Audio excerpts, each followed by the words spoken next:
There we go. Good morning, everyone. This is Mike Dane with MLS Technology, and today we're going to be discussing the matrix system. There we go. All right, now I can see everybody. All right, so before we get started with the actual course content, to make sure everybody that was hoping to show up can arrive before we actually start doing the CE side of things, I wanted to run through some of the basics of our webinar setup. So by default, everybody's going to be starting on mute. I did want to mention that there is a Q&A section down there at the very bottom of your screen. This is where you guys can post any of the questions that you may have. Just as a heads up, though, the Q&A section makes a little bit more of a ruckus whenever I'm trying to check for questions, whereas the chat section does not. If you guys end up asking a question in the chat section, there's a very good chance that I might not see it. So please try to make sure that whenever you're posting a question, it goes into the Q&A. Also, I wanted to mention that we will be doing a recording of this session. We'll send that recording out after class is over, along with some extra material as well, just in case you guys are wanting to catch up on any tutorials or see some of the stuff that we didn't have time to cover in the class today. Also, if you do end up having any audio or video issues during the course, please let me know immediately. We want to make sure that we try and address those as quickly as possible, because if you're having an issue, there's a very good chance that someone else might be as well. And we don't want to have anybody missing out on that CE credit. And speaking of the CE credit, we will be sending off the credit at the end of the month. So if you guys do end up having any problems checking in on that stuff, you can always get in contact with OREC to find out what's happening, because we're typically going to be sending that out before the end of the day today. So, all right. Now, as far as the buttons go, down at the very bottom of the screen, again, chat for any commentary you'd like to add, Q&A for any questions. If you do have a question that you would like to ask with your voice, if it's hard to articulate, or you might need to just explain it a little bit further, you can use that raise hand option. Anytime I see the raise hand outside of asking people to use the raise hand function, I'm going to assume that that means that you guys have a question that needs to be answered, and I'll get you unmuted. If you are joining us on a mobile device, the buttons are going to be just a little bit different. It's going to have the same exact options down at the bottom. It's just that you need to tap the screen in order for them to appear. Raise hand will be over on the left, whereas chat and Q&A will be over on the right. But beyond that, should be good to go. If you do end up having any problems during the course, please make sure to contact us directly at the service desk. They can help get you back on track, signed back in. All right. Well, it is 9:05. We're going to officially start the course. I'm going to launch a little poll here. This is as much to make sure that we see that everybody's actually here as it is just to make sure that we know some context on who's here and how much your experience is with the system. So I do need everybody to participate. If you do not participate, I cannot give you CE credit. Oh, all right, everybody's done already. Excellent. I think that's actually the fastest I've ever had people finish the poll. Okay, so looks like we actually have a decent amount of you guys who are not new to real estate. A few of you guys who are relatively new, so I'll make sure to give some context here and there just to make sure, but it appears that a lot of you guys have already used Matrix before. There are a few of you guys who are brand new to it. So we'll, again, try to make sure that you guys have some context of what's happening and why you might need to use these certain functions, etc. All right. So getting started, when you guys first get signed into Matrix, you're going to need to get to mlstechnology.com. So the same place that you would normally sign into the MLS, and then just click on the link here for Matrix. Now, when you initially get signed in, it's going to bring you to what we commonly just refer to as the home page. If you're brand new to the system, you may notice that there's going to be a bunch of different links all over the place. This homepage is actually something that you can customize to an extent. I would very strongly recommend that as you guys continue to use Matrix, that you customize this to make sure that you're doing things as efficiently as you can. Oftentimes, I feel like the workspace that people have prepared for themselves is going to allow them to save the most time rather than just, trying to find new features and new functions. It's trying to prioritize the things that you're going to be using the most and place them in that prime real estate whenever you don't have to actually scroll down just to see something. Now, in order to do that, you can actually click and drag these to move them into a different position.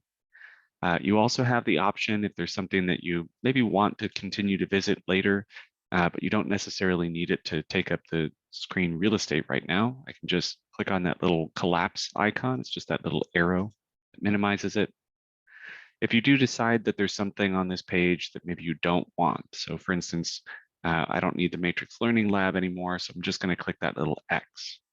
Keep your eyes over here on the additional section so that whenever I click this X, notice the Matrix Learning Lab has now transferred over into that additional widget. So what that additional widget is doing is effectively keeping all of the items that you're not going to be using frequently.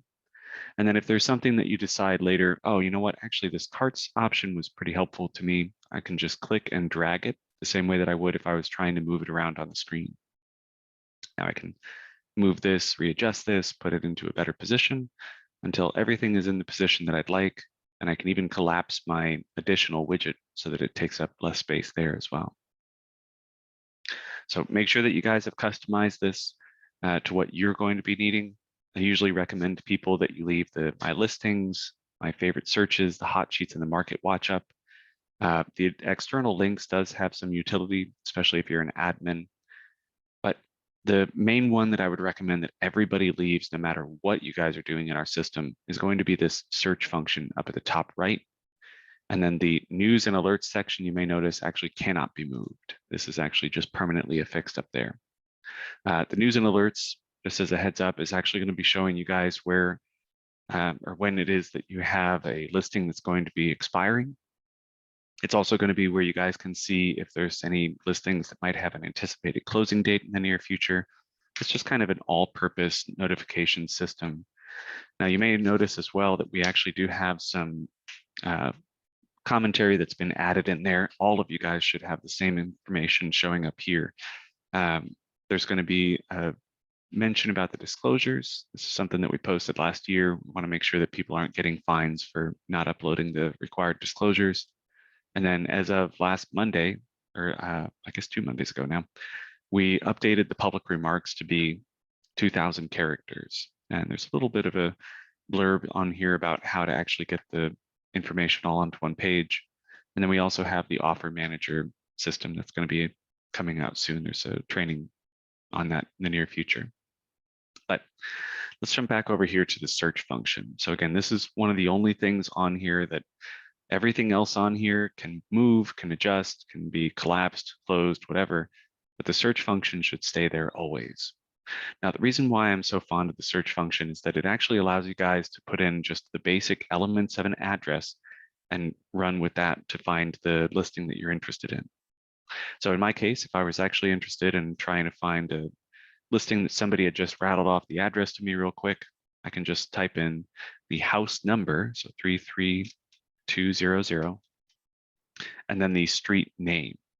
Now, it's important to recognize the street name in this case is literally just the name and not going to be including any of the pre-directional, the post-directional, the street's type, anything like that. So if it was 33200 South Main Street East, I'd be dropping the South, be dropping the street, be dropping the East, and just type in Main. But in this case, it's actually 33200 East 151st Street South. So again, drop the street, drop south, drop east, and run my search. Now, when we run the search, it's just an important note to say that it might occasionally find some properties that are not directly related to the one that you're looking for, but I think it's a lot easier for our brains to kind of do that sorting than it is for the system when we're just giving it 2 pieces of information. So for instance, we've got a couple listings on here that are just some land, but the rest of them are actually the house that I was interested in. Now, just as a kind of brief synopsis, since we're at least looking at the first search results page, the search results are always going to have 3 different sorts. We've got the primary sort, in this case, the status, the school district sort, which is the secondary sort, and then finally the price. Now, all of these happen to be in the same school district.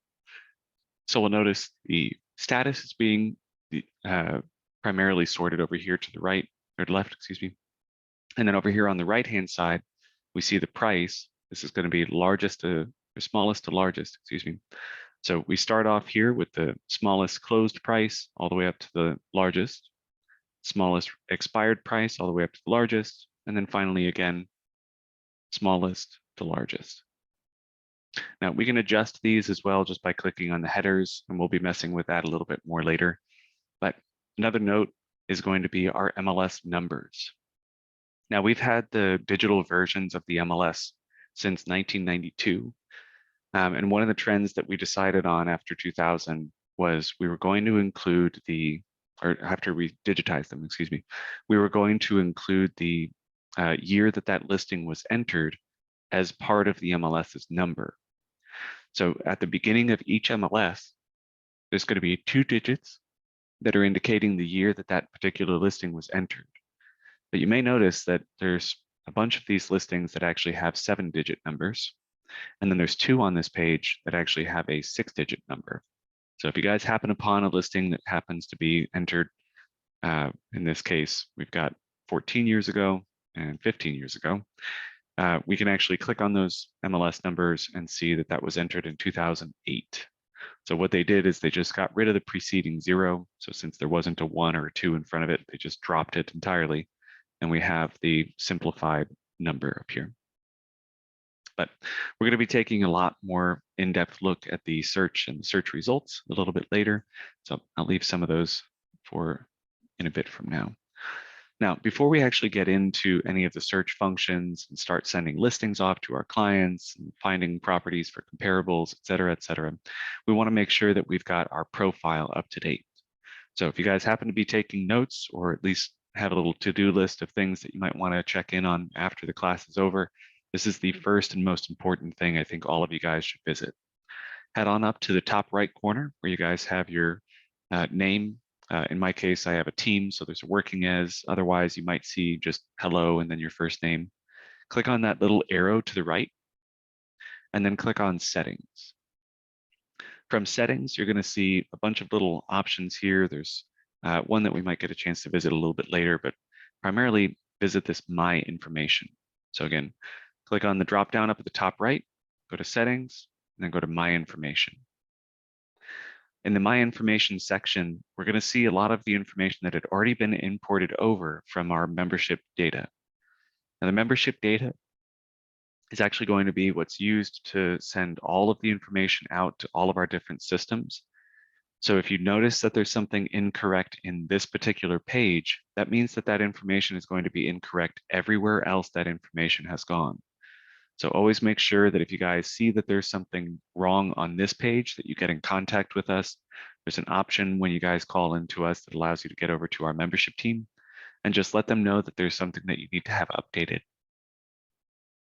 Now, if there's something a little bit more pressing, like you have to change it immediately, or maybe let's say my name is Robert, that's what's on my billing, but whenever I'm advertising myself to the public, I'm going by Bob, there is an override option over here to the right. So again, if there's something that you need to have changed with membership, but obviously you're in the middle of a webinar right now, you can't call them immediately, you can check this checkbox to override. And what that'll do is replace whatever the information is with our membership team with the information that you choose. So for instance, right up here at the top, I go by Bob. And down here at the bottom, I changed my office email to make sure I have my office email, even though I have a personal email that's separate. Also, make sure that you guys add in any of the other information that you guys need to. So if there's something in there that you need to add in, you can toss that in there and then make sure that you hit save once you've made any of those changes. Now, the reason why we're actually visiting this before we start checking anything else out is because this information is going to show up on anything that we print. And it's also going to show up whenever we're actually sending listings off to the clients. So let's actually first take a look at the prints. This used to be something that was actually vitally important. This header and footer section was actually what defined the client's portal. Thankfully, that's no longer the case. Now we actually just have the option to print this off and that's it. And then there's a completely separate profile that we'll be seeing on the client's end. But let's get this header and footer out of the way. We'll just keep this a little bit more brief than we used to. So what happens is when you guys first get into the system and actually apply the header and footer, it's going to ask you which template you would like to use. Now, since I'm very fond of the color green, I'm going to find something that has nice nature green look. There we go. I choose that golf course and then click on the preview option down at the bottom. So again, find which one that you like, click the little circle box there to the left, and then hit preview. Now it's going to apply that theme up here at the top. And then underneath that, we have the option to upload a custom photo. So right now I have this test headshot thing here. So make sure that you guys upload a photo that's going to be the same photo that you use everywhere else. Always make sure that there's continuity to your branding. In case you guys haven't had this discussion with someone before, whenever you guys are putting information out into the public, you need to make sure that you're always using the same logo, the same headshot, the same contact information, because the more people see things, the more likely they are to remember them. Also, just as a coincidental side effect, the more someone sees something, the more right they think it is. So just keep that in mind. Anytime they see your name and your face on a billboard, if that's the same name and face that they see when they go to your Facebook or your company webpage, they're going to think that that's memorable. That's far more likely to stick with them. So make sure that's all the same. And then also to the right of that, and this is something that's going to appear even if you don't have a headshot, there's going to be your contact information. Now the contact information is going to be related to these drop downs. So for instance, I've got Bob Agent, cell phone number, training, and my website. Now there's a little bit of a gap in the middle there, which is going to be this spot here. If I decide that I wanted to put my office phone number in there, it's just going to put that in there in between those. So these are going to be related to these slots here. Now, again, this is only going to be showing up on printed items, but I'm going to show you guys in a bit here that these printed items are actually something that you can use to great effect. So make sure that this is all set up. If you guys would like to have a footer, you can. There is an option to just turn that off entirely if you guys don't want to have a footer at the bottom of your page. So again, if you make any changes to this, make sure to hit save. There's also an option up at the top here for the CMA cover sheet. You guys don't have to worry about this. For those of you guys who participate in our CMAs and Matrix class next week, this is going to be our little contact information portion at the beginning of the CMA report, which is the big hefty version of the CMA. It only shows up on one report, so don't worry about this too much. If you guys are on your personal computers right now, I would suggest that you actually visit this email signature section and just copy whatever the email signature is that you're normally using and paste it into this spot. Now, the reason I mentioned to copy it, paste it is because it used to be that you actually had to go through this process of uploading the list or the logos or headshots or whatever you guys wanted to use as an image to another website, grab the URL from that, and then paste that in here. And it was not an easy process. But recently they updated it so that you guys can actually paste in anything in here. So you notice I've got a couple images in here. All of this is the exact same information that I have on my Outlook whenever I send out an email from Outlook. So if you do have something that you guys would like to send off, this is the way to do it. Just paste it in there and it'll be the exact same signature that you guys are using whenever you're sending things outside of the Matrix system, which is a good way to, again, enable that continuity. So the last item on here is going to be our One Home setup. Now the One Home system is going to be the new client portal. So for those of you guys who have been around the block for a while, you may remember that we had a different client portal at one point in time. Thankfully, they've actually given it a pretty nice overhaul. One small catch with that though is that it is a little bit more of a just website rather than actually just being a portal. So there's some sign-in involved. There's some other things that might not necessarily be what you were hoping for, but I promise the One Home system is improving on a daily basis, and they're definitely making this more conducive to both the buyers that might be interested in properties as well as you as the agent. Now, at the very beginning, it's going to ask you if you guys would like to upload a headshot. Again, make sure that your headshots are always the same item. A little bit further down, it's also going to verify the contact information that you'd like to add in there. If you guys have a Twitter, Facebook, Instagram, whatever, make sure that all of that information is up to date. And then finally, at the very bottom, you're going to have a section here to add in kind of a blurb about yourself. So if you guys do end up having any information you guys want to convey through that, how much years of experience you have, et cetera, make sure that you put that in there. Also, finally, at the very bottom here, there's going to be a section for the video link. This is the only place in the system that allows you guys to use a YouTube link. For those of you guys who have ever tried to upload a YouTube video to a virtual tour, that will end up garnering a little error message. Just make sure that whenever you guys are adding this information in there, YouTube videos are fine for presenting yourself to the public. but all of the virtual tours have to be completely unbranded. Now, not to worry, we'll circle back around to that in just a bit here. All right, so last thing to mention before we leave this page, make sure that any of the changes that you've made have been saved. We're going to hop back over to our home page. So just click on My Matrix. That brings us back to our home page. Now, we're going to start looking for listings.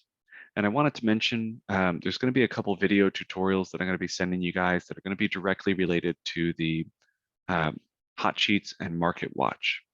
Now, the hot sheets and market watch are a quick and easy way to kind of jump into things that have been changing today or over the last week, whatever. So if you guys are interested in kind of setting up effectively automated searches that keep track of all the different status changes, et cetera, that's going to be these two. But when we're actually looking for listings in general, so just trying to find what listings are available in what areas, that's going to be our search menu up here at the top. This is where we can add in a lot of nuance to the specifications of the property that we're looking for, find a specific area that we're going to be looking for properties, etc. Now, the way that we have our system set up is we have all of the properties categorized by 4 different property types. So we have the residential sales, commercial sales, vacant land sales, and then the residential leasing. Now, we've dropped the word sales from these to make sure that you don't have to keep on seeing that word over and over again. And then we dropped the word residential from leasing because that's the only leasing option that we actually have in our systems, just for residential properties. I do mention that mostly because we have had some issues recently with the commercial properties being entered into the leasing section. And then we've also had some commercial leases that have been entered into the commercial sales section, which makes even less sense. But just make sure that you guys are categorizing your properties correctly whenever you enter them into the system. Now, under each of these property types, we're going to have a quick version of the search. Now, the quick version of each search is going to be customized for that property type.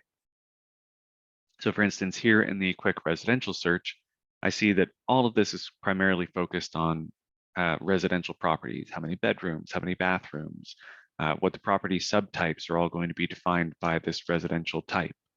If I go to commercial, the interface is going to be a little bit more simplified. It's going to have a different subset.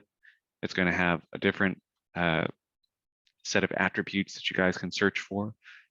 And same thing goes for vacant land, and then back to the residential focus on leasing, but this one's actually going to be focused on the monthly rent, and it's going to have some room type searches and some contractual things about the lease itself. Now, there is an extra option that you guys have available to you. Excuse me. Oh, sorry. Thought somebody was trying to get my attention outside. There is an extra option that you have available to you. The 4 property types can actually all be searched for at once using the cross-property search. So the quick cross-property search here. What this is going to allow you to do is actually search for any of the properties, no matter what their property type is, in a combined search. So over here on the left, instead of just having that short list of property subtypes, now we actually have property type and the property subtype. So what this allows me to do is I can actually search for all of the residential sales and all the residential lease at the same time. Or if I wanted to, I could actually search for all the residential properties as well as all the vacant land. If the owner was, or the buyer was interested in maybe building a property, or if there was a property already built. So if you guys wanted to, you could also even just come in here and just search for anything. Now, in case you guys haven't been exposed to this concept, whenever you guys select an item in the list, whether it's the property type, subtype, school district, or city, you can select an item and then hold down the Control key on Windows or Command key on a Mac and select multiple items at once. You can continue to hold that down to deselect items as well. So if you click on something and decide, I don't want that, hold Control to unselect it. If you click on something and decide there's something else that you want to include as well, you can continue to click with that Control click or Command click. So it makes it really easy to make sure that you guys get everything that you need. But we're going to actually jump back to our search function here. So that's our 4 property types and then the cross property that combines it.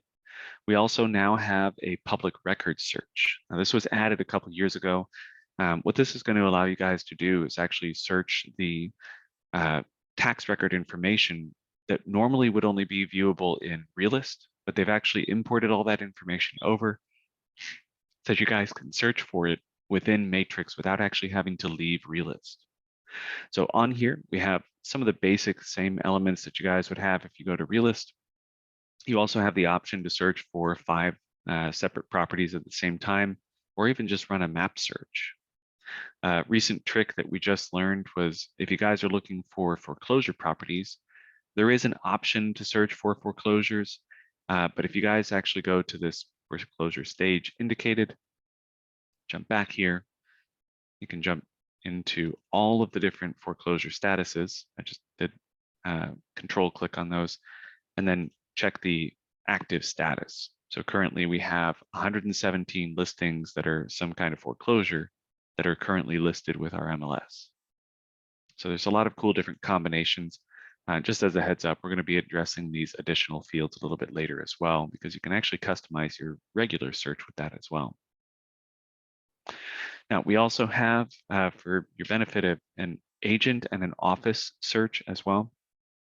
What's really cool about these is that whenever you guys are searching for a specific agent, so let's say somebody called you and they rattled off some address that your buyer might be interested in, but then you kind of didn't write it down or wasn't quite clear what they were saying.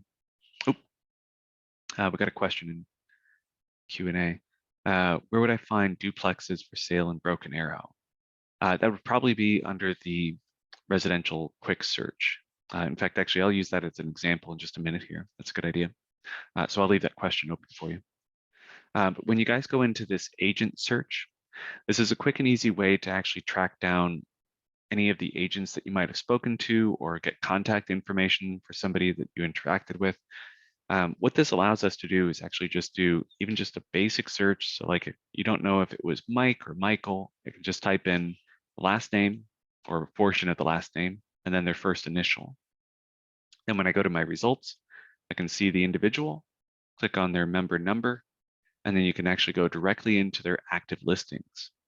So again, if you guys at least remember who it was that you spoke with, you can go back to my active listings and see their information in there so that you can get back in contact with them about making the sale, whatever the case may be.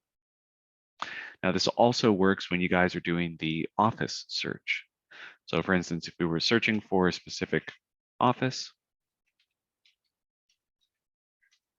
we can find that office, click on the office ID, find the office agents, and then see any of their active listings. So it's a quick and easy way to try and get back to people, whether you guys know the individual's name or even just remember what office it was that they're a part of. Now we do have a data co-op system. I'm going to actually keep this one brief. It's not too many people that are using it, which is coincidental because we also found out recently that the person that uses the data co-op the most in the entire country actually is one of our members, but it's not as likely that other people are using this. But if you guys happen to be anywhere near the border of Oklahoma and Arkansas, or if you guys happen to be over in the Oklahoma City area, this data co-op could be pretty beneficial. What data co-op is CoreLogic has effectively compiled all the information that's been put into any matrix system in the entire country and given people to have kind of a quid pro quo system where if you guys opt into this, everybody else sees your listings and you see theirs. If you do not, you don't get to see their listings. So this data co-op allows us to see all of the listings that anybody has put into any matrix system in the entire country. So since we have Oklahoma City using Matrix and we have the Fort Smith people using Matrix as well, you guys can actually go in there and see any of the listings that they've added into their system. So it's fairly handy. It does have very specific usage though. And I'm also going to be showing you guys a significantly better option for finding listings that are not in our system a little bit later that's called RPR. But we'll talk about that in a bit. Now, we also have a more option down at the very bottom of this. There's only going to be one extra option that you guys might be interested in, and it's not going to be this property history. It's going to be this open house search. The open house search allows us to search for any of the open houses that are going to be occurring. You guys can search for this by whether it's a public or broker only, whether or not this is in a specific school district or specific price range. You guys can even put in a map search if you wanted to. But the one that I'm most interested in is if it's a public and also if there's going to be snacks. And I can double check to see when it is that I'm going to have that available to me. So we're going to do just this weekend. And it appears that I got 5 matches coming up this weekend where I can go and get some free snacks, which is not what I use this for. I'm just saying that that might be an option. If you guys ever need to get a drink real quick or something, you can see if there's an open house nearby. This is a bad joke, just to be clear. I'm not actually going to open houses just for the free food. You guys could always just bring the free food to the office. But anyway, I'm going to jump back up here. Let's actually now start doing our regular search functions. So when you guys get into the search, again, there's going to be a quick version of each of the different each of the different property types, excuse me. So I'm going to run to this quick residential search first. Since this is the one that most people are going to be searching in, and actually where a bulk of the listings are that we have in our system to begin with, I'm going to start here. So when we first landed on this page, there's only going to be one thing that's actually checked. The only thing that we actually have on this by default is going to be that we're searching for active listings. So if you guys are interested in trying to find a property for a buyer, this is a great way to get started. If you do end up having maybe a little different needs, like if you guys are doing appraisals or BPOs often or whatever the case may be, you can actually check some of these checkboxes and set that as your default. That's some of the stuff that we actually discuss in our advanced matrix and realist class though, so I'm going to leave that off for now. But by default, we're going to be searching for active. When you guys arrive here, it's also going to allow you to set up which property subtype that you would like. So for instance, for our example for Robert, we got duplex, and then I'll come down here to Broken Arrow. Not bromide. I didn't realize that we had a town named after that stone. Anyway, so we could search for all of the duplexes in Broken Arrow. Again, it's going to be checking for any of the active listings. Now, one thing to note, and actually since we've already got a couple of things added in here, is when you guys first arrive here, it's going to have a live count down at the very bottom. So when you first get here, it's going to show only the listings that are currently active. As soon as you start narrowing down some of your results, so we have like clicking on house in Ada, I can see that now I have 59 matches. So I have 59 active listings that are houses being sold in Ada. If I narrow this down, so for instance, if I put in a price, 0 matches, let's do a range, so 250. There we go, we got 10 matches. So there's 10 matches of properties in Ada that are between this price range. We can also add in some extra, maybe contractual obligations or foreclosure, bulk listing options down here at the bottom left, short sale, contingent, corporate relocation. The default foreclosure option is going to be this lender owned. Just as a heads up, this is something that the agent would have to report as to whether or not it's actually lender owned or not.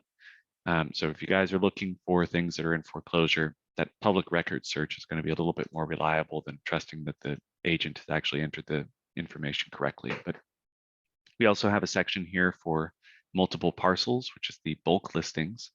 If you guys do have a property that's going to be sold with other properties, that's going to be something that you guys can include in their system. You just have to mark it as multiple parcels, yes. Now the center area here is going to be primarily focused on the location stuff. So it starts us off with a map search. We've got a proximity option where we can say, I want to search within 1 mile of ORU. There we go. When you guys type out the address, type out just the street portion before you get to the city, and it should offer you guys an autocorrect. Once that autocorrect is done, it's going to say that there's a map area selected, and you guys can actually see on the map now, there's a radius drawn around ORU, so we can see all the different properties nearby. But let me jump back here, clear that out. Actually, let's clear out some of this other stuff as well. There we go. little bit further down, we have our house information. So this is actually going to be a specific address.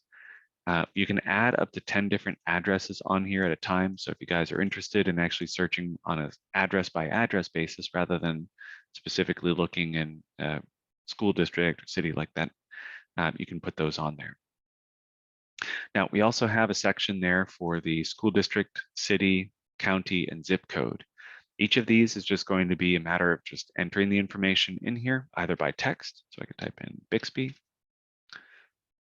and Bixby, or I can type in the county. It'll try and auto-correct that for you. So if you guys are trying to remember, how do I spell Sequoia? Oh, okay, that's how I spell it.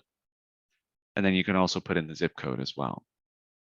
Now, instead of actually having to manually type those all in with the full name, you do have the option to just start typing it and it'll automatically select it for you. So for instance, when I start typing in Broken Arrow, it's just going to automatically select it for me. So before I've even finished typing it, it's gotten it there.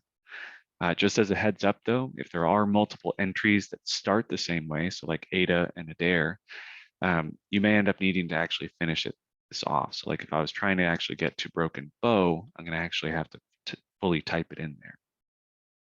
But if you do end up wanting to search for multiple school districts, or maybe even better, multiple cities, when you start typing, so I could type in Bix, it already has Bixby selected. I'm going to put in a comma. We'll do Broken, got Broken Arrow, and we'll also do Jinx. There we go. Now, if I scroll back up on this list, I can still see that I've got Broken Arrow and Bixby are still selected on there. So it's just that comma is indicating that there's a separation. We also have one last option. When you guys are searching for school district, city, county, or zip, there's those little icons to the right of where you guys type. This is where you can go to a little pop-up. Looks like this, and it'll show you a complete list, a little bit easier to read than this tiny list over here. But it also allows you to search. So if we wanted to do Broken Arrow, I can find it, select it, and then click Add. Moves it over to my current selection. So when I click OK, I can now see that I've got the Broken Arrow School District selected. All right, I'm going to leave it at that. I'm going to leave Broken Arrow as our example. Oh, actually, no, we've got a little bit more down here. That's right. A little further down, we have the township range and section. This is going to be a little bit more crucial for those of you guys working with vacant land. But we have a section here for the subdivision search. Now, just as a heads up, subdivision search is where we're going to be using a little qualifier that you guys might not be using elsewhere. And what that is just this little asterisk icon. So whenever you guys are searching for a specific subdivision, you type in the name of the subdivision, and you may end up finding that you only have a certain number of matches. Sometimes it might not even find anything. So for instance, if I type in Minshall Park, I find 0 matches. Let's add an asterisk at the beginning so that what's happening now is that if I have an asterisk at the beginning, it doesn't care what comes before that. So it's just going to be, if it was the Minshall Park, it won't care about the, or estates of Minshall Park. It would just drop the estates of and only be searching for what comes after that. Similarly, if we add an asterisk at the end, what'll end up happening is that it's actually going to search for Minshall Park, could be resub 5, resub 12, whatever it is. I think there's like 8 different Minshall Park subdivisions technically. So when we add that asterisk at the end, it's going to make sure that it doesn't matter if it's the amendment 12 or whatever. It's just going to say, oh, this is the only portion that I actually care about is finding Minshall Park. Now, there are a couple subdivisions that actually have the same exact name in different cities. I was trying to find this the other day, but there's a subdivision specifically in Broken Arrow that's also the exact same name as one that's in Muskogee. So when you guys are searching, it might be wise to actually search with the combination of the subdivision down here and then adding in the city name up at the top here. But you guys can combine those if you need to. So for instance, if I wanted to make sure that this was all within Tulsa County, type in Tulsa City, Tulsa County. That's Union, is that right? Oh, one of them is in Union. There you go. Anyway, so we'll circle back around to that in a bit here. Now, towards the bottom, we have a couple extra elements. These are going to be just specific to the residential side of things, so we can kind of skip over those. Next, let's actually talk about the attributes over here on the left-hand side, or right-hand side, excuse me. So when you guys are actually looking at this, it's going to have a bunch of just numeric entry points. So we've got the price, the bedroom count, the bathroom count, the number of stories, the square footage, etc. Now, what these are actually allowing you guys to do is not just enter a specific price, so 250, and then since it's got this checkbox here, it's 250,000. It's actually also going to allow you guys to put in a range. So if we put a little hyphen in between there, it's going to make sure to find anything between those two values. Now, another option is instead of actually saying that we need to have just that range, so like if I wanted to do, somebody had a limited budget, I'd have to do something like 0 to 250. Instead, forget the 0, just go to the end of the number and put a minus. What that's going to do is show you all of the listings that are $250,000 or less.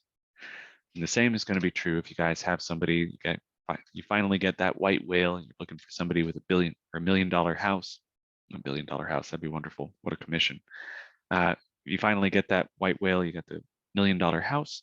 You guys can go in here and type in 1,000, because again, it's going to automatically add another 3 zeros to the end, so this becomes a million. And then just put plus. So we have 201 matches that are listings that are $1 million or more. Now, we also have that same option when we're coming down here to the bedroom and bathroom count.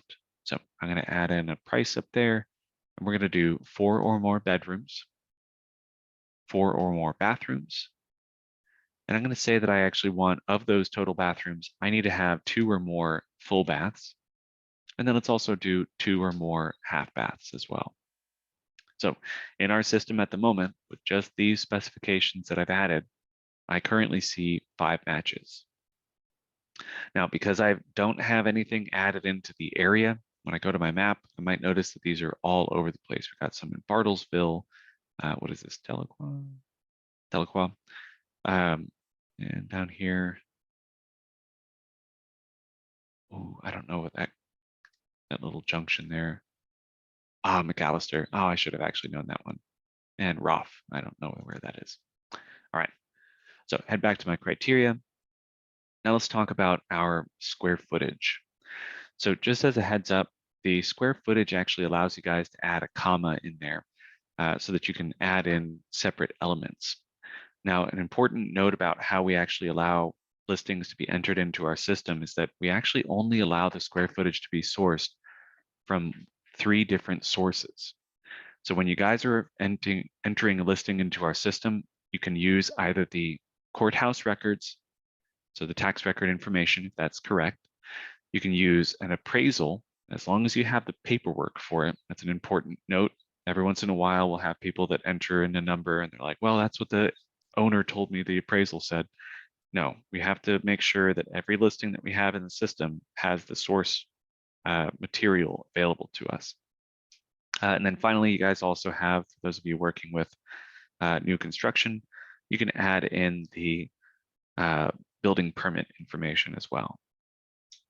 Now, because those are the only 3 sources that we allow, if somebody does not have accurate courthouse records, they don't have the building permit, or they don't have an appraisal that's available to them, or maybe just don't have the paperwork for it, you would have to put that in with a 0 for the square footage. Now, this does seem a little odd, and no, we're not trying to indicate that this is some kind of Harry Potter house that's bigger on the inside. What this is actually indicating is that they did not have a valid source and thus cannot report the square footage. This was actually something that got spurred on by a pretty awful lawsuit that happened a few years ago, where an owner had told the agent that there was a certain square footage. And then when the buyer ended up finally getting into the house, getting the appraisal done, lo and behold, that's not how big the house actually was. So it's a big kerfuffle. We decided that we were going to require one of those 3 sources, and that was what we settled on, is the courthouse records, appraisal, or building permit. So when we're actually searching for houses, if I do have a client that's told me that they need to have specific square footage, in order to not accidentally miss out on a listing that does have that same square footage, but also doesn't have a valid source to prove it, I can actually add in 0 and then a comma, and then whatever the specifications were that the client had given to me. So now I've got 2,000 to 2,500. I'm going to say that I'm looking in Ada. And when I go to my results page, I now have a whole bunch of listings that are showing me the exact square footage. And then down here towards the bottom, I see one that's actually showing a 0 for the square footage. Now, just so you guys are aware, when you're adding listings into the system, there is an option that I cannot stress enough is valuable to add. If you aren't going to be reporting what the square footage is of the property, there is an alternative option that gives an estimate to people, and that's referred to as the house size. Now, just to reiterate, if I go back to my criteria, let's change this instead of Ada to Broken Arrow. See 71 matches. I jump in here. And when I'm looking at this list, there's a whole bunch of these that are actually listed with 0 for the square footage. But when I click on this, I can see, oh, looks like this is just a little bit larger than what my client was interested in. This one's also a little bit larger. Same with that one. This one's in the range that I was hoping for. But I can see that this has actually been put in with a building permit. So that house size, even if you do have a valid source, can still be valuable to those of you guys, just because somebody might be searching by house size to make sure that they don't have to do this little trick here. All right, so let's actually back up some of that information a little bit. We also have a section down here for the lot square footage or the acres, what year the property was built. But down at the very bottom of the screen, there's going to be an additional fields option. Now, the additional fields option is actually really important because you guys may have noticed that there's some things that you guys have seen on listings as data that we're actually collecting, but it's not actually being included on this page. So when I scroll down to the bottom, I can click on the add option here. And this is going to bring me to a screen that's kind of familiar that looks like the city thing that we were looking at earlier. Here's a list of all of the available fields, over 300 different fields of information that we can keep on every single listing in our system. Now, when we're down in this additional fields section, I can actually just scroll through and see which element it is that I want to search for. Just as a heads up though, this is a very long list. So what I would suggest is actually using this search function down at the very bottom. So for instance, if I wanted to find out whether or not a property was a gated community, what I can do is I can try and search for that on the last page, see if there's any elements on here. If I don't find it, come down to the additional fields. If I don't see that there's gated community on here, I'm going to have to go back to my property data form. Now, for those of you guys who have entered your own listings or done any listings yet, this may be a familiar form to you already. But just as a heads up, this is the quote unquote official form that we use whenever you guys are entering listings into our system. That allows you guys to make sure that all of the different fields that you're interested in have been filled out. I kind of jumped through those hoops really quickly, but you do have access to that from your MLS portal under the Forms and Contracts section, under MLS specific forms and matrix data forms. We have it separated out by each of the different property types. So if there is something that you guys are searching for and you can't seem to find which field it is that you can search for it within, come back to the property data form, do Control F on your keyboard. That brings up a search. In Firefox, it's down here. If you guys are using Chrome, it's up at the top. I think if you guys are using Adobe, if you have this PDF open in there, it'll be up at the top as well. But then type in gate. And would you look at that? We've got an electric gate option and we've got a gated access. Okay, so it's not gated access that we're going to be searching for. What we actually need to add to my search function is HOA amenities. So let me run through that process real quick. Type in HOA amenities, click add. And when I jump back here, now I'm going to have that additional field and boom, I can search for gated access. Now let's say that there's some other options that they wanted me to add as well. So for instance, they wanted to see if this was a USDA rural development. Oh, fancy that. We've got USDA rural development is actually one of the finance options. So again, just like we added gated access based on HOA amenities, I'm going to have to add finance options to be able to see that USDA rural development. So I go back to my additional fields, jump in here to finance options, go back, and down here at the bottom, now I can actually search for USDA rural development. Go to my results, and I've already got 15 results on here. It looks like they're all over the place. We got Bixby, we got Chakota, Claremore, Durant, Eufaula, Kingston. So it's kind of all over the place, but that might be what my client is interested in. Maybe they're also a foodie. They want to make sure that they've got a gas range, gas stove, whatever. So I'm going to go down here to appliances included. And I also want to make sure that it's a gas stove. So I'm going to have to do appliance connections. I did the control click or command click to select both of those. Click add, go back. Down here towards the bottom, we've got gas. Gas range, there we go. And then we're also going to make sure that there is actually a range or an oven already included. So now we're down to just 8 matches. And when I go to my map, you can see again, these are all over the place. Got still some in really far southern Oklahoma. Got one over here, Eufaula still. What is this? Pryor. And then a few that are in the Tulsa area. So maybe this is the one that my client might be most interested in, is the one in Bixby. Now, once we've actually started getting to our results side of things, I'm jumping into the map here to take a look at where they might be physically located, but I can always just jump over to the results and see where these are all physically located by school district. Now, we're going to take a quick 10-minute break here. So before we actually dive into the search results and the listing details, et cetera, we'll take this 10-minute break just to give you guys a little reprieve from hearing me talk so much. And I will see you guys back here at 10:05. So I'm going to put the video back on and put the music back on. If you guys see the music or hear the music stop, see the video disappear, we're going to be getting started again. Just as a heads up, I will be requiring that you guys verify that you're back. So just make sure that you guys are in fact actually back at 10:05. I will not be giving credit to people who do not show back up after the break.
All right. All right. Welcome back, everybody. Let us, Robert, we're going to have to troubleshoot that outside of class, unfortunately, but I can definitely help you with that if we need to. All right. So if you guys don't mind, if everybody could hit that raise hand button, I just need to make sure that everybody's back. Just as a heads up, this is going to be required for us to be able to give you guys the CE credit. So hit that raise hand button. It looks like I got most of you guys in there, but Brenda, Janet, Mark, Robert, you guys don't mind, just hit that raise hand button. We'll go ahead and get started again with our content. Get out of the way. And let's head back into, oh, that's right, we're already on our search results. All right. So I just need Brenda and Janet, if you guys wouldn't mind. You got 30 seconds, and then we'll, oh, excellent. Good, I'm glad to hear it. We'll resume class. Just don't want to deny credit to anybody. Always want to make sure that we're given that.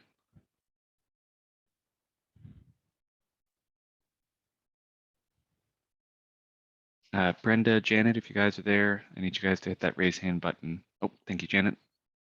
Ah, perfect. All right, good. All right, we're all checked back in. We're going to go ahead and get started again. Thank you, guys. I appreciate it. Just as a little bit of context on that, the reason we're asking for people to do the raise hand thing is so that we don't have to require you guys to use your video cameras the entire time. OREC gave us special permission to not have to require that because that's usually what's needed. So if we can get everybody to check in like that, then we don't have to actually see you guys the entire time, which is not ideal. Now you guys can attend in your pajamas, which is great.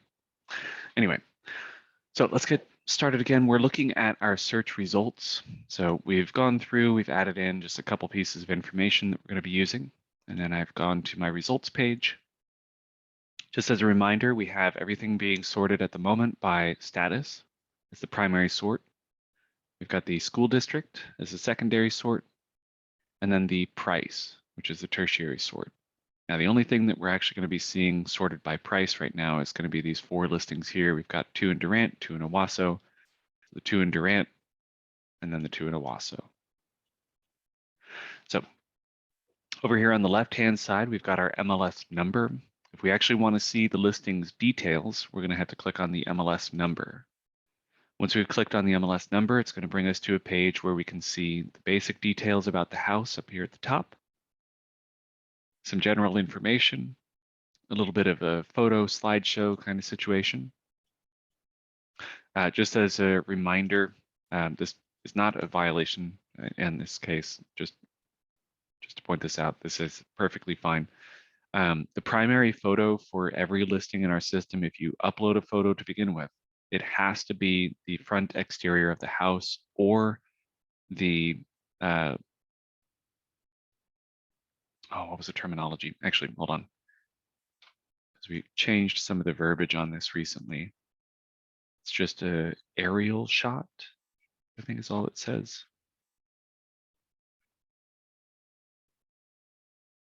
Because we just had some questions about this. So I just want to make sure that I'm reading this off correctly.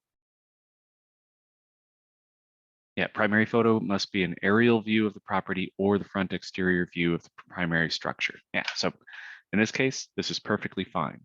For those of you guys who are working with any of the vacant land properties, that exterior shot might not always necessarily be what you need, but you guys can always do an aerial shot instead. Also, this is still going to be required for condos. I know it's kind of weird, but you do have to make sure that you've got the front exterior of whatever the condo's entrance is. Anyway, so the photos are there. We do have an option to expand this out to be a larger version. You can scroll through those. You can even turn on the little slideshow option, and it'll just automatically slide through those from time to time.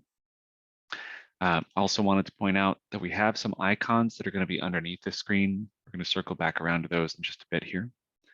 A little further down, we've got the remarks section. For those of you guys who have been in the system for a while, you may see this gigantic blank space and worry that there isn't a public remarks. Since the public remarks has so dramatically expanded, it's literally 4 times larger than it was just a couple weeks ago, and 8 times larger than it was when I first started here 4 years ago. So we've got the public remarks down here now, and then we've got the listing information, interior, exterior features, so on and so forth. And then down towards the bottom is going to be all the information that your client will not see. This is only going to be information that you guys as agents will actually be able to access. Now, when you're looking at the listing details, you can move in between the listings from your results. So notice I'm on 1 of 8 right now. I can click next, and that brings me to the next. Oh, that's a really nice house. That brings me to the next one, and the next one, and so on. Now, if you guys need to get back to our search results, that's going to be this single line display option right up here at the top. So when you click on that, that brings us back to our results. And now we can actually see all of the different listings. Again, listing numbers over here on the left, addresses here, and then we've got a whole bunch of icons that are going to be showing up on the search page itself. Now, these icons actually, again, are going to be accessible once you get into the listing, but when you guys are just wanting to kind of get a quick preview, you can click on this little view photos icon to kind of scroll through each of the different photos of the property, see where it is, so on and so forth.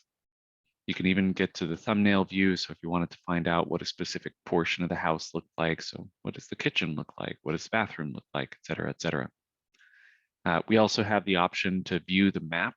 Now the map is also going to be accessible when you click the address. So if you click view map, it's going to bring up a little pop-up, show you where it is. You can zoom in, zoom out, find out where it is. You can even add in different layers. So like if I want to check where the zip codes are, or what the city is, or what the county or unified school district, even the neighborhood is. You can add the flood zones on here as well, but you do have to be zoomed in close enough. So once you guys have gotten zoomed in close enough, you can check that checkbox and see that this is not in a flood zone. Also worth mentioning, there is, for those of you guys working in the Tulsa County, there's the Tulsa flood zone. This was actually added after the 2019 flood. City of Tulsa, or the county of Tulsa, actually decided that they were going to do their own measurements of where the flood occurred so that they can kind of more safely predict where it's going to be flooded in the future. Anyway, if you guys move around too much, there's a little reticle icon that'll move you back to wherever it was that you had initially searched or whatever the initial property was that you found. Over to the right, we have some extra icons that are going to be related to this property. We've got the history search. When you guys click on this to history, it's going to open up a new tab and show you all the details about when this listing was entered, all the way down to the exact minute. Fun fact, this one was entered at 10 p.m. That's interesting. We've got any changes to the list price showing up. And as of recently, we've actually also added in an additional option. Anytime someone changes the compensation amount will also be noted on the history of the property. We did that because there was an issue a couple of years ago where somebody entered a listing in, then they changed that compensation value right before they put it into pending so that the buyer's agent wasn't going to get as much money, which we decided to try and nip in the bud.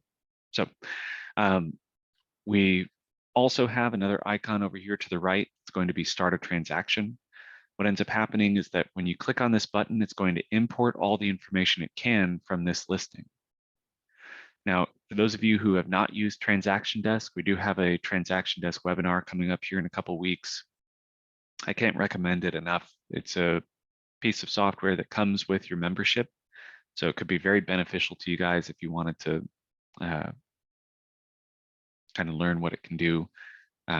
It's a great piece of software just in general, but it's also something that you don't have to pay extra for, like Dotloop or SkySlope or what's the other one that we just got? NAR to, it used to be covered. Oh, ZipForm. NAR used to cover ZipForm, and now they've stopped. You guys don't have to start paying for ZipForm. just use Transaction Desk. Fun fact about those two pieces of software as well, they're both owned by Lone Wolf. Anyway, but notice whenever I got in here to start the transaction, it imported all this data over, including who it was that actually listed this property originally. All right, so that's our Transaction Desk icon. Now we also have the View Documents button. This is going to allow us to see any of the disclosures, documents that the listing agent had added. There's also going to be an icon here for open houses.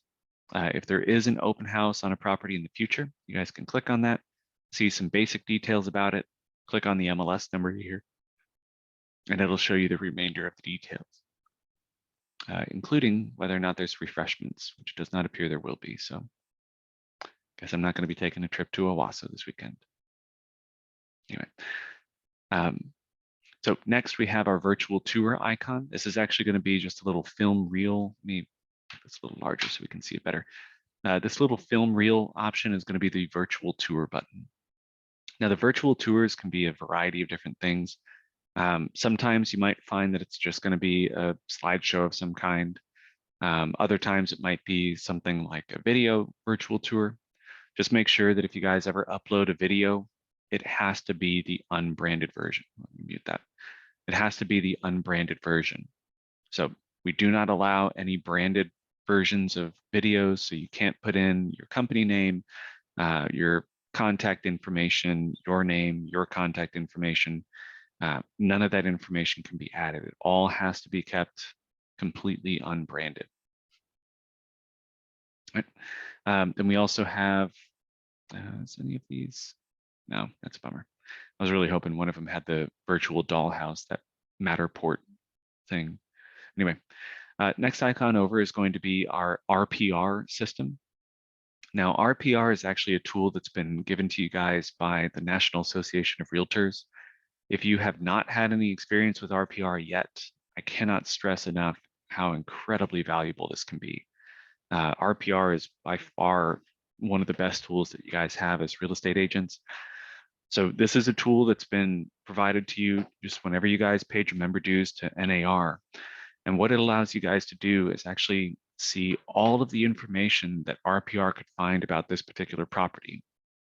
And what I mean by that is that they have over 350 different sources of information, everything from school information from a company called Niche. They've got the AARP livability index indicating, what it's like to live there, whether it's good clean air, access to health, those kinds of things. They've got all of the details from the listing information, from the tax record information. Then you're also going to be able to find all sorts of information about the property's history, neighborhood information, so like demographic details, how much unemployment, age breakdowns, career path indications, what the weather is like. I mean, it's just an immense amount of information. Now, this is all cool for us as realtors because this tool allows us to kind of be the lightning rod for any questions someone may have. But there's also going to be a button that's always going to be available that allows you guys to create these comprehensive reports. Now, these reports do not require anything on your end. You can customize them if you'd like by adding or removing certain things, but I don't actually have to manually add this or make this. So if I wanted to just run a report on this and send that off to my client, I hit a button, it starts generating the report, and then I have something that I can send to them. It's really simple. This is also something that you guys have available to you as an app. So for those of you guys who haven't experienced RPR quite yet, there is a mobile app, and honestly, it is by far one of the best apps that you guys have access to. Again, RPR is just fantastic. I can't recommend it enough. We do also have a 2-hour CE credit class, which I believe is the last day of the month, if I remember right. Yeah, we have on the 30th, we've got an in-person RPR class, and then on the 31st, we have the webinar. Anyway, so that's going to be this RPR icon. Notice this is available for every single listing, the same way that the transaction desk and history is. Disclosures might not be on every listing. Depends on if there's a disclaimer or some kind of exemption. Open houses are kind of rare, unfortunately. We got virtual tours, which you don't have to add, but can kind of spice things up as far as what your data allows. And then there's tax record information that you guys can find using the realist reports over here to the far right. Now, what I would typically recommend if you do end up wanting to learn more about a listing, once you've clicked on the listing, there's going to be some information up here at the top, so you can move between these different tabs to get over to the tax record information directly. So I don't have to leave and go to Realist. I can see all of the photos at once with the Photos tab. So instead of having to pull up that pop up and slide through all of those, I can click on here and jump over to whatever portion of the information I want to see. We also have the history. So again, there was that little clock icon, or I can just go into the history. We also have the parcel map, which breaks everything down into the parcel that we're looking at. Should be highlighted in purple. Oh, this one's not connected to the tax record, so it doesn't have that information. And then there's also going to be the flood map information, which allows us to see where this is particularly located and hopefully accurately depict whether or not it might get flooded. All right. One cool thing about this is that whenever you guys are moving through listings, so if I hit next, next, so on and so forth, it'll remember which tab you're on. So for instance, if I wanted to check the tax information on this one and then go to the next one, I can see that it moves on to the next tax information. Same thing goes with parcel map. You can see the parcel map information changes each time. And a couple of these are not connected to their tax records. Not typically the case. Anyway, oh, and actually, you know what? I'll use this opportunity since we've got one. Here's a, oh, satellite images actually of the property being constructed, interestingly enough. When we see the parcel map information that's connected to the tax records, it's actually going to highlight in purple where the property is located from the satellite view. It's going to show the parcel dimensions over here. Notice this curve has actually been simplified into a bunch of segments. And then finally, we also have this context map where we can go back and add in all sorts of extra information. Actually, is this? Oh, this isn't. This is Tulsa County. Oh, hey, there we go. Actually, I was just looking for this anyway. The Tulsa regulatory information is actually going to be added again just to Tulsa County. So for those of you guys who aren't here, unfortunately, you won't be able to add that on there. You'll just have to go with the FEMA information, which isn't a bad thing. Tulsa just had some portions that got flooded that weren't predicted to have been flooded according to FEMA. So they just did a little bit more up-to-date poll of the information. Anyway, all right, so I'm going to head back to my search results. Let's now talk about a little bit of customization and then what our actions are down here at the bottom. Now, I mentioned before that whenever we get to our results, we do have the option to switch what the sort method is. The sort method is going to be defined by these three different options. So we've got 1, 2, and 3. If I select a new option, so if I click on this square foot option, this is going to become my primary sort. Then it's going to change it over to status is secondary and school district is tertiary. So instead of it being price, now it's square footage, status, and school district. If I now click on, say, full bath, notice how now my square footage is the secondary sort, full bath is primary. So if I wanted it to be sorted by bedroom first, full bath second, square footage third, when I click on bedroom, that becomes my primary, full bath is my secondary, square footage is my tertiary. So if you guys have a specific piece of data that you're wanting to be your primary sort method, you can click on it first, and that'll allow it to be the primary sort. But if you have some other options that you want to be secondary or tertiary sort, you're going to have to kind of click on them in reverse order. So if I wanted the half bath tertiary, full bath secondary, bathroom or bedroom primary, click on the last one first, then the second one, and then the primary one last. So I don't know a better way to explain that. If you guys can think of a different way to word that, I'd appreciate it. But Anyway, all right. Next, we also have the option to move some of these things around. Whenever we're actually clicking and dragging on the gray space at the top of these headers, you can rearrange those different columns. I also wanted to point out, if I click on the gray space, just a click rather than a click and drag, just a click, it's going to offer to either remove the column or to actually insert that column into there.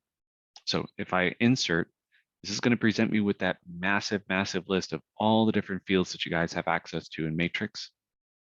So for instance, if I wanted to see if there's any HOA amenities, I can go back and add my HOA amenities and see that, look at that. All of these include that gated access, since that happened to be one of the things that I was searching by. If I need to get rid of that column, especially in this case, since it's so large, I can hit the gray space, just one click, and then remove column. All right. Next, let's talk about our actions down here at the very bottom here. So what these actions are allowing us to do is once we've gotten our results, we can take some of these listings and send them off to people. But notice we don't have the email or the print or CMA, even the directions or quick CMA are available. All of those are currently grayed out. If I hold my cursor over them, they indicate why. You must check at least one item. So I'm going to check checkbox up at the top here. That selects all of the different things, all the different things that are on this particular page.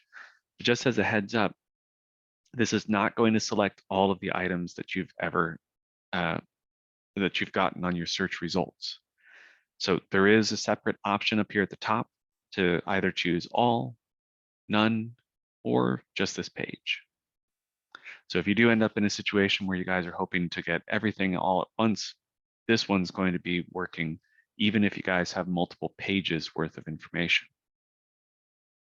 Now, once we have these all selected, I can click on this email option finally, and it brings us to a page where we can send this off either to just a one-off email. So if we had some email at email.com, whatever. We can type that in manually and just send it off as a kind of fire and forget kind of email. I don't recommend doing this though. What I would suggest is that you guys actually do this create a new contact, since you guys are already going to have the first and last name of the person that you're talking to.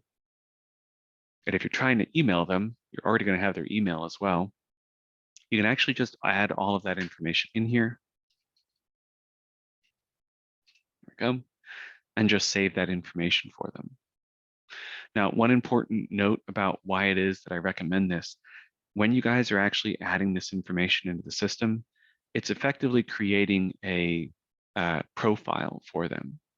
So when you guys get into the one home setup for the clients, instead of having to, create a profile or add their information, anything like that, as long as you just add in these 3 pieces of information, when they get into the one home system, they're going to have access to saving things as favorites, adding notes to listings that they like, running their own searches. All of that is only going to be accessible if you've created a profile for them. And what's really strange about this, I don't know why this is set up the way it is, but if you guys actually send it off as just kind of a fire and forget email, you just send it off to an email address without creating a contact. When they receive it, if they try and start navigating around one home, they will receive a prompt telling you that, or telling them that you need to add something for them to be able to do that. So can't stress enough how important that is to make sure that you guys have done that so that by the time they get there, they can do exactly what they need to do, and that's it. All right. Next, I also wanted to point out that you guys can just type in the name of someone that you've already added. So for instance, if I've already got George Foreman added, I can just type in his name and then just add in, check these out. Oops. Perfect. All right, so I send that off. And now, anytime I actually run this search again, if I do end up needing to double check if I've actually sent this to him, I can come over here to the refine option, select a contact, and it'll actually show me when it was that I last sent this, or if I had sent this listing off to them. So really handy feature. But jump back to my actions. We also have a print function. Just as a heads up for the print function, there are some options on here that are going to include some information that's actually not meant to be viewed by the public. And in this case, those options are going to all be labeled agent. So anytime you see something on here that's labeled agent, that's actually potentially going to show a client something like, I don't know, the broker remarks or the compensation amount. Those are things that are not meant to be viewed by the public, and subsequently we labeled those to make sure that you don't do it by accident. We also have a client version of all of those same exact reports. So if you guys don't want to accidentally send something off that you don't want to, you guys can choose those options instead. Thanks to our new 2000 character public remarks, we do actually have a new option that's available. I want to cover that real quick just to make sure you guys are aware. There is an agent one page option now and a client one page. What this is going to do is it's going to show all the rest of the information with one small problem. It's going to trim down the public remarks to just this tiny little blurb. Now it's nice to be able to do that. That way we don't have to worry about, any of the extra features and stuff like that kind of consuming too much space on the page. But it also means that if somebody went in there and added in a little short novel about how cool their house was that they're trying to sell, you're only going to see the first couple sentences of it. So it was the best of times, it was the worst of times to buy a home. That's it, nothing else. Now, down at the very bottom of the page, we've got a quick CMA 8.4, which is the newest version, and then a 3-up comparison. Oh, somebody just asked how to do an auto email. We'll cover that in just a minute here, not to worry. Just as a heads up, you guys do have the option to actually combine some of these reports. So for instance, if I wanted to see the client single line and then also the client thumbnail, I can combine both of those together, and it'll actually put those on separate pieces of paper, even though it's all in the same document. So here's my single line, and here's my thumbnails. But one of the combos that I'm actually really fond of is doing a quick CMA with a 3-up comparison. So when I go into this, it's actually going to combine the one sheet for the quick CMA, and then it's also going to show me that 3-up comparison where it puts 3 pages or 3 properties per page so that I can see them side by side, which I'm really fond of. I'm a very visual person, so getting to see them side by side is very helpful for me. Just as a heads up again, the remarks are going to be truncated here as well. So notice this custom home, what? So if you have too many characters on your public remarks, they will still get trimmed, just as a heads up. All right, so that's it for our print option. We do have a CMA button here, just so you guys are aware. We don't cover that in our 2-hour version or the 3-hour version of our class, but we do have that CMAs and matrix class, which we'll be doing next Wednesday and then in person next Thursday. If you guys are interested in learning about that, it's not something that people commonly use. Most people are going for this quick CMA. There is a directions option. This is going to be pretty obscene. How long is this trip, I wonder? You guys ready for a 7-hour tour? That's not what the Beatles promised me. Now, the directions are optional. You guys don't have to use this, but it could be helpful if you guys are working with any kinds of vacant land. So as long as the listing agent had actually properly mapped, you guys should be able to see that. But if I go back to my results, you can use that directions, you can add starts and stops, etc. We have a video tutorial on that on our YouTube if you guys are interested. We have an export function. For those of you guys who are interested in working with Excel stuff, if you guys are doing mail merges, it's a great way to use the data. We've also got the quick CMA button. This is the best option in my opinion. If you guys just need to grab all this information, put it on a sheet of paper, print it off, and run out for your tour or whatever.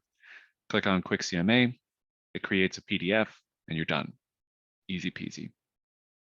For those of you guys who are actually interested in learning how to do the full CMAs or even just how to actually create CMAs to begin with, the logic behind them, especially if you're new, this is a great class. Again, that's going to be next Wednesday and Thursday. And then finally, we do have a button here for showing time. The showing time button is actually going to be starting a showing cart. Now, when you're looking at listings, there is going to be an option underneath the photo here that shows whether or not it actually has a showing time entry. In this case, this one does not. This one also does not. This one does. So that's going to be the icon indicating that this is actually set up with showing time. But when you're looking at it on the search results page, if you click on showing time here, it's going to start a showing cart, which is a separate kind of showing tour system. You would have to get in contact with the agents that are not set up with showing time in order to, schedule those appointments, etc. But we have a few video tutorials about this on our YouTube channel. Once we get the recording for this class done, we'll send that off, and it's actually going to be on our YouTube channel to begin with, so you guys can kind of explore that. But I'll also have some links to some of the best video tutorials and the most useful video tutorials on our YouTube as well. So the refine option we kind of already covered, but just as a heads up again, this is where you guys can go in and double check to see if you guys have sent anything off to a specific client already. The clear option to get rid of it. Then we get to our save option.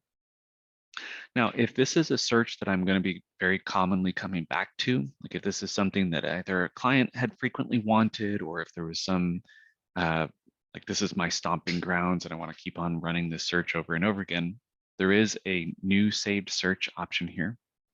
And what this is going to allow me to do is just give it a name, add a contact if I want. It's not required. The only thing that's required is the name. And then I can also save this as a favorite search that'll actually be added back to my homepage.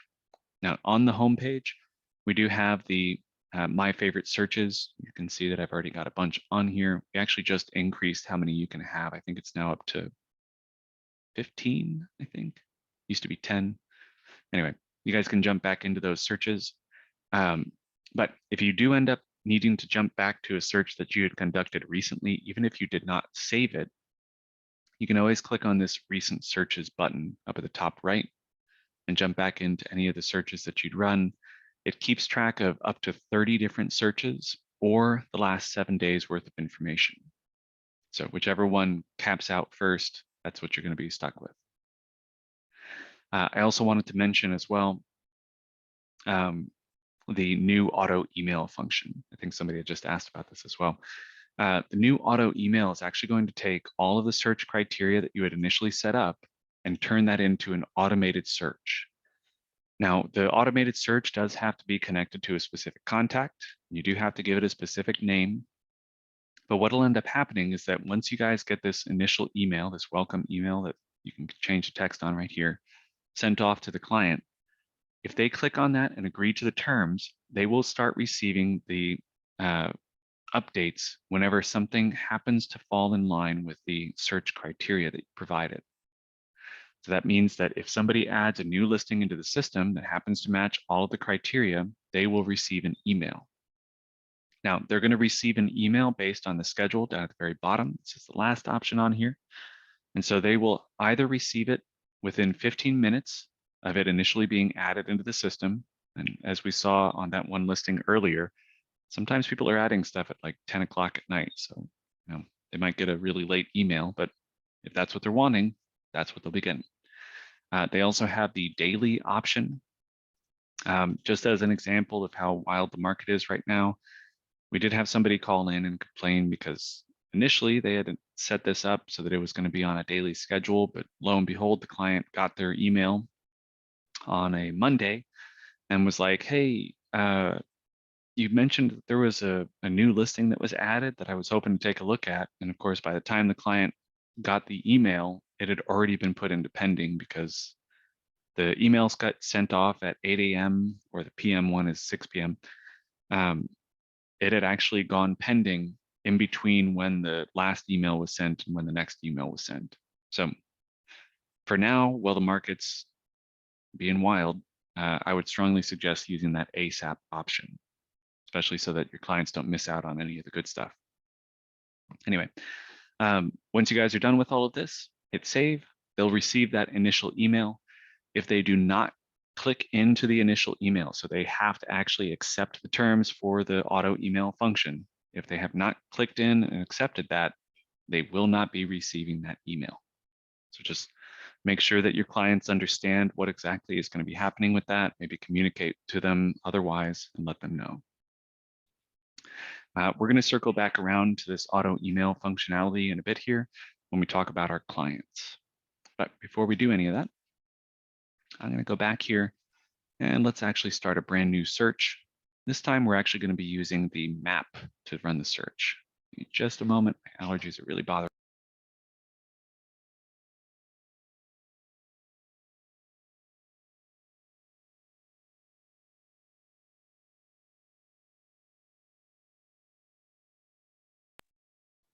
Sorry about that. All right. So when we get into a search, we've gone through and kind of talked a little bit about the different options that you can add, the different additional fields that you can add, or if you guys want to, you can remove those. But let's now talk about what we can do with the map. So instead of clarifying any other detail on here, let's say that there was just a specific area that my client was interested in, and that's where I want to start my search. I'm going to go up to the top right here and just click on the map. I can also just click on the map search, or there's also a map button down here at the very bottom. All three of those go to the same place. Don't worry, you don't have to worry about clicking on one giving you different options than the other. Now, once I've gotten to my map, it's going to start us off with just this kind of zoomed out look. What this is actually showing me are going to be clumps of listings. The listings are going to be kind of clumped up like this until we've zoomed in close enough that it's actually going to show us 500 or less listings on the screen at a time. So for instance, if I click over here on Tahlequah, zoom in just a little bit closer, all of a sudden it fills up the dots on the map. Now, if we zoom out enough and there's more than 500 listings being shown at a time, the dots disappear. So just bear that in mind if you guys get in here and you're like, wait a second, why am I seeing clumps instead of dots? That's fine. If I did have a specific area that I was hoping to search within, I can zoom into the area that I'm interested in. And then up here at the top of the screen, there's going to be a radius, rectangle, polygon, or freehand polygon tool. Now, what these allow us to do is effectively say I either have a specific radius that I'm interested in. So let's say they wanted to go from the center of town out 2 miles, and that was the only area that they actually wanted to search. So I can drag that out until I hit the 2 mile mark.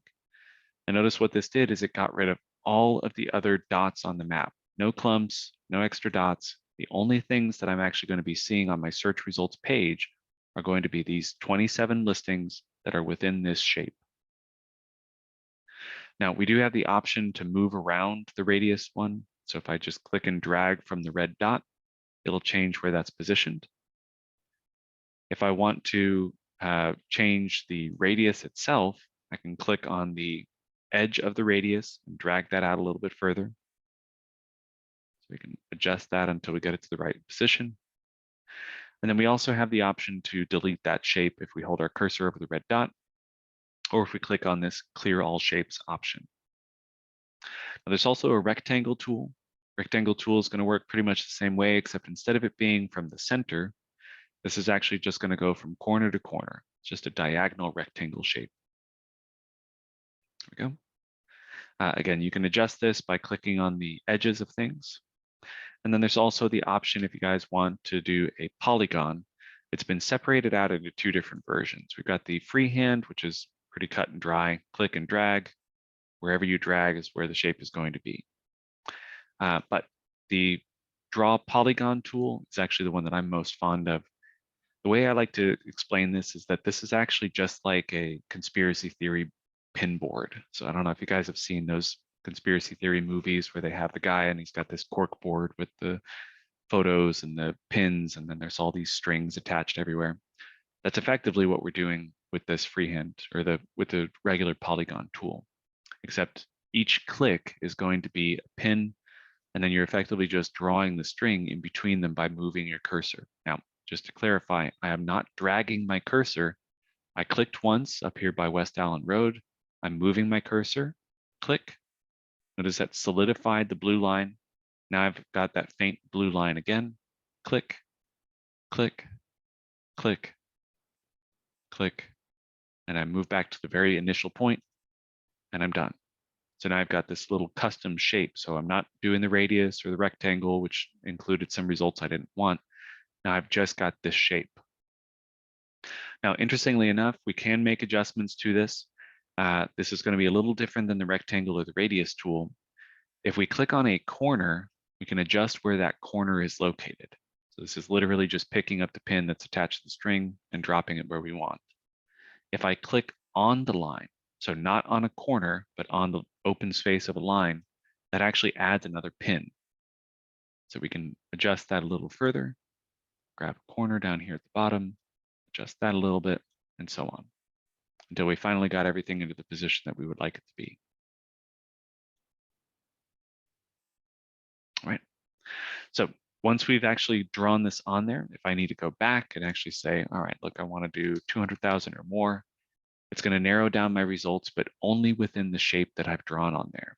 So it makes it really easy to try and go back and say, oh, instead of having to do all this rigmarole with the school district, or the city, the county, zip code, whatever else, I draw my shape, I added my criteria, and I'm done. Head to my results and I'll find my properties. Now, there's a couple extra options on here. We do have the option again to hold our cursor over the red dot and delete the shape. We can clear all the shapes at once. But in my case, what I'm going to be doing is I'm actually going to add in a couple extra layers. Now, the layers are broken down again by zip, city, county, school district, neighborhood. And then we also have the FEMA flood zones. Now, the FEMA flood zones are only going to be displayed once we've zoomed in enough. So just make sure that you guys have zoomed in enough that you can see those little parcel boundaries. You can add in the FEMA flood zones then. So in this case, maybe my client's not going to be interested in something that's in a flood zone, so I can probably just ignore that one. We also have the option, if you guys would like, to add in some extra status options, parcel dimensions, etc. Most people aren't using those, but they're there. I would recommend exploring those if you would like. Now, another cool feature is that whenever we're actually zoomed in too far or we've moved away from the property, there is a recenter option that'll zoom us back over to where it was that we had initially searched. Now, the final things to mention are just going to be the satellite map. You can turn this over into satellite view, or you can add the terrain for the property. Oh, wow.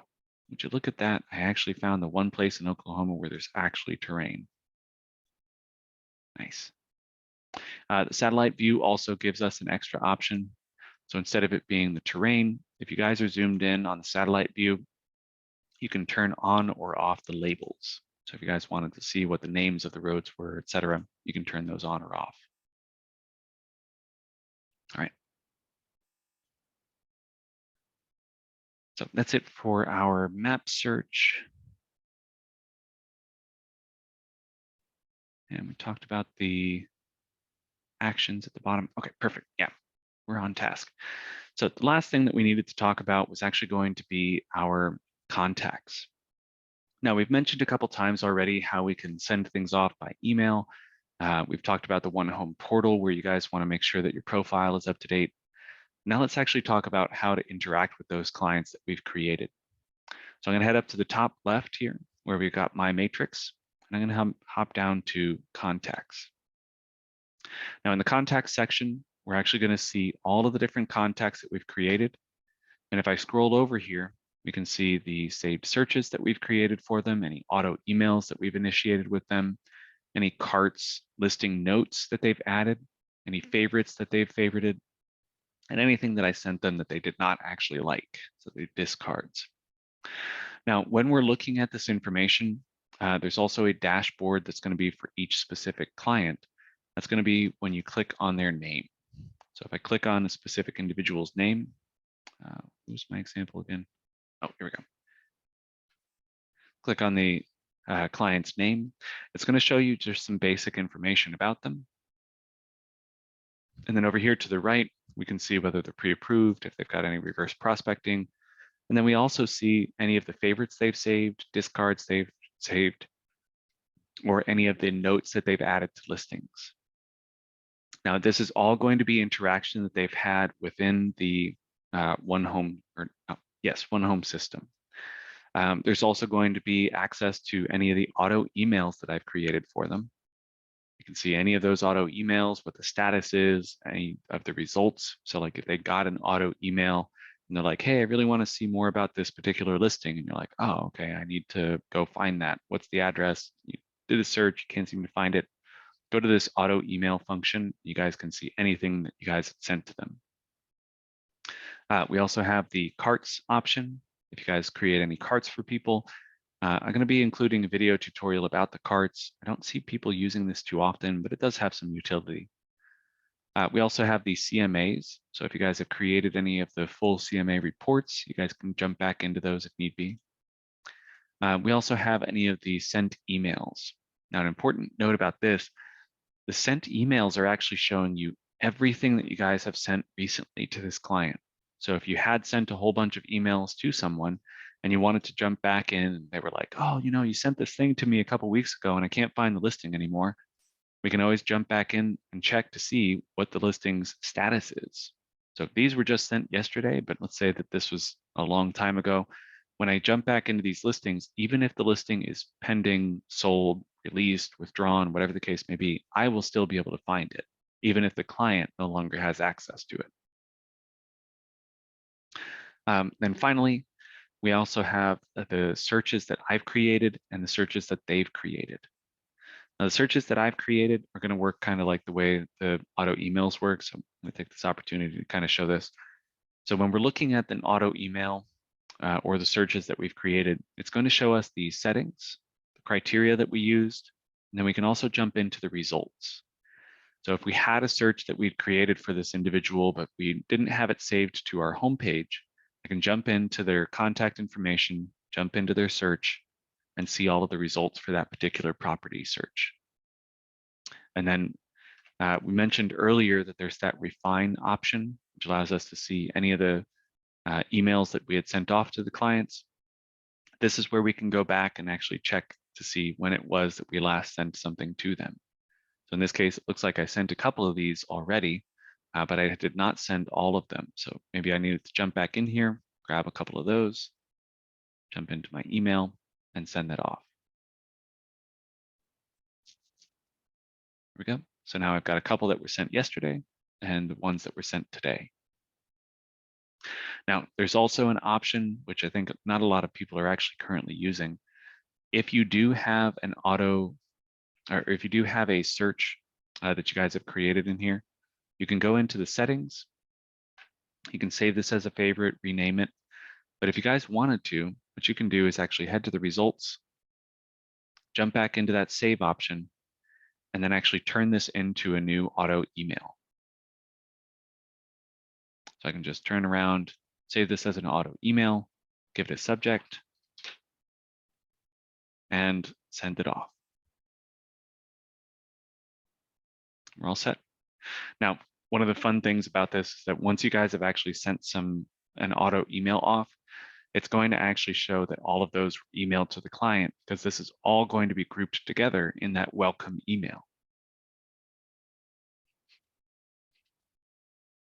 All right. Now, the one home searches option, this is actually going to be something that the client is doing on their end.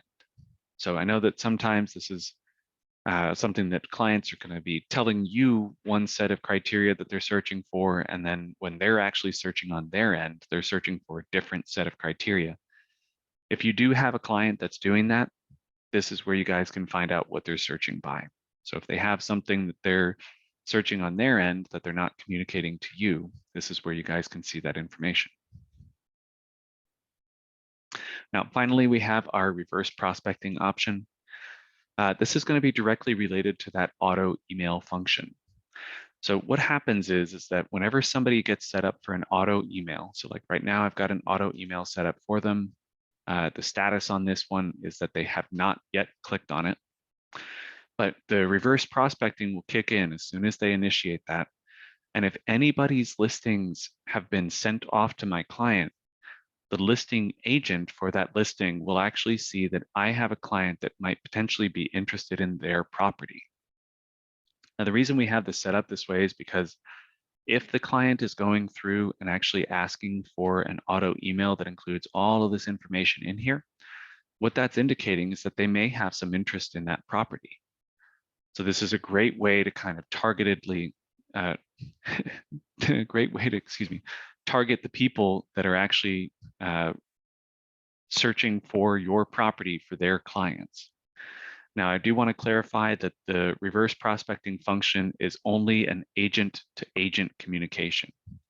So what this means is that when you guys are going through and doing reverse prospecting, you're only seeing the agent that has a client and you're not seeing the client themselves. So you guys don't have to worry about any weird situations where, the agent is actually reaching out to your client. It's only going to be agent-to-agent communication. Now, how this functions is that when I go into my reverse prospecting email history, I can see that I've got everything set up by sent. So the things that I have a listing and I see another agent has included that listing in an auto email. And then I also see my reverse prospecting received history. This is going to show me any of the times that I have actually received a notice from another agent asking questions about the listing that they have that my client is interested in. Now, if we're looking at this from the perspective of my listings, I can go into my listings. I can check the checkbox for any of my active listings and check the reverse prospecting on this. So this is the actual process to see who has included my listing in their auto emails. So I see that Heather Mejia has one client. They've been sent 5 different listings. One of those listings was mine. Now that's a pretty safe bet that there's going to be at least somebody that's interested in my property, because if they're only receiving 5, that means they've got a pretty restrictive search. Down here towards the bottom, though, Jessica Corbell has one client that's interested in my property, but it's one of 330 different listings that I'd sent off. Now, the good news is that when you guys get to this reverse prospecting screen, any of the listings that had been favorited by the client will actually show a little heart icon here. So I have seen it on real people's listings, on real reverse prospecting, that there will occasionally be, oh, this person actually has two clients that are interested in my property, which is a test property, by the way.